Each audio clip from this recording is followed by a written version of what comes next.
आज हम बात करने वाले हैं कि सक्सेस कैसे हो। किसी नगर में एक युवक रहता था जिसका नाम मोहन था। मोहन मेहनत करने में थोड़ा आलसी था। जब भी कोई उसे काम देता तो वह उस काम से दूर भागने लगता। वह हमेशा सोचता कि सफल कैसे होऊंगा। मेहनत करने को उसके मन में एक बात बैठ गई कि वह मेहनत नहीं कर सकता। लेकिन उसके मन में एक ख्वाहिश थी कि मैं सफल अवश्य बनूंगा। वह हमेशा सोचता कि मैं सफल अवश्य बनूंगा। वह हमेशा सोचता है कि क्या कोई ऐसा व्यक्ति है जो मुझे सफलता का मंत्र दे सके, समझ सके, ताकि मैं अपनी मनचाही वस्तु को प्राप्त कर सकूं। इस प्रश्न को लेकर वह कितने साधु और विद्वानों के पास गया। कोई कहता कि आप यह कर लो, वह कर लो, अपने माता पिता की सेवा करना सफलता का मंत्र है। तो कोई दूसरा कहता है कि अपने दूसरों की मदद करना सफल बनाता है। लेकिन किसी का भी जवाब उसके मन को संतुष्ट नहीं कर सका। वह सफलता के मंत्र की खोज में हर रोज किसी न किसी व्यक्ति से मिलने और बात करता। इस मंत्र को पाने के लिए उसने दिन रात एक कर दी, लेकिन कोई भी उसे सफलता का मंत्र नहीं बता पा रहा। एक दिन मोहन नगर की सैर कर रहा था। तभी अचानक मोहन की नजर एक साधु पर पड़ी। उसे साधु को चारों ओर से लोगों ने घेरा हुआ था। साधु के बारे में पूछने पर पता चला कि वह साधु लोगों के प्रश्नों का सटीक उत्तर देता है और कोई भी व्यक्ति उससे उत्तर से असंतुष्ट नहीं हुआ। मोहन की आंखें खुल गईं और वह अपने प्रश्न का उत्तर जानने के लिए साधु के पास गया। मोहन सोचने लगा कि अगर वह साधु ने सफलता का मंत्र बता दिया तो मुझे सफल होने से कोई नहीं रोक सकता।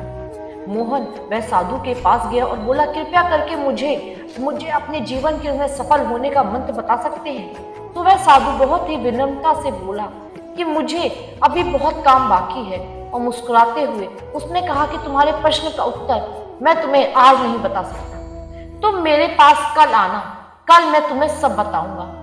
मोहन पूरी रात जागा क्योंकि अगले दिन साधु से मिलने का बेचैनी थी। अगले दिन मोहन उस साधु के पास गया, बोला कि हे साधु महाराज, कृपया करके आप मुझे बताइए कि सफलता का मंत्र क्या है। उसको जान, मैं बेचैन हूं, मैं पूरी रात सोया नहीं, कृपया करके बताइए। साधु ने राजमोहन से कहा कि मैं तुम्हें एक किताब दूंगा। अगर तुम्हें सफलता का मंत्र चाहिए तो वह किताब को पूरी पढ़ना, ताकि तुम सफलता का मंत्र पता चले। और तुम इस किताब को अधूरा या आधा आधा पढ़ोगे तो वह सफलता मिलने में बहुत ही मुश्किल होगी। तो यह किताब तुम्हें पहले पेज से आखिरी पेज तक पढ़नी है। मोहन किसी तरह यह मंत्र जानना चाहता था, इसलिए उसने वह साधु की शर्त को मानकर वह किताब लेकर घर आया और तुरंत उसे पढ़ने लगा। मोहन वह मंत्र को लेकर बहुत ही बेचैन था, उसे पाना चाहता था। जल्दी से जल्दी वह पेज को तक पहुंचना चाहता था जहां सफलता का मंत्र लिखा हो। अंततः उसने किताब को लगातार पढ़ना जारी रखा। वह किताब पढ़ते पढ़ते खाना पीना रात हो गई और कब सुबह हो गई उसे पता ही नहीं चला। मोहन लगातार 10 दिन किताबों को पढ़ता रहा। जब नींद बहुत आती तो सोकर वापस किताब पढ़ने लगता। उसने खाना पीना भी कम कर दिया था ताकि वह किताब को जल्द से जल्द पूरी कर सके। जब वह 10 दिन तक किताब को पढ़ता रहा, बाद में जब आखिरी पेज पर पहुंचा तो उसको लगा कि अब मुझे सफलता का मंत्र मिल जाएगा।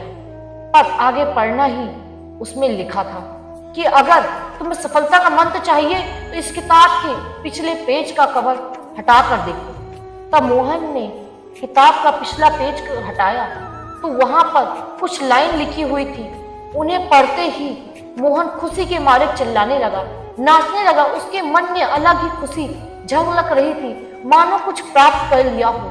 मोहन ने लाइन फिर से पढ़ना चालू किया। उसमें यह लिखा है, जिस तरह तुमने इस किताब को पढ़ने के लिए दिन रात एक कर दिए, तुमने अपने खाने पीने का भी ध्यान नहीं रहा। हर समय सफलता का मंत्र खोजने के लिए लगातार किताब पढ़ते रहे। तुम हमेशा सफलता के मंत्र के बारे में सोचते रहे। तुमको बाकी कोई काम नहीं सजा। तुमने किसी अन्य चीज के बारे में नहीं सोचा। तुमने बस एक ही चीज पर ध्यान केंद्रित किया जो तुम पाना चाहते थे। लगातार और प्रत्येक क्षण उत्साह और लगन के साथ तुमने उसे मंत्र को पानी में डूब गए। यदि तुम किसी लगन और दृढ़ इच्छा शक्ति के साथ दुनिया की किसी भी वस्तु को पाना चाहते हो तो तुम्हें आवश्यक मिल जाएगी। कोई भी तुम्हें सफल होने से नहीं रोक सकता।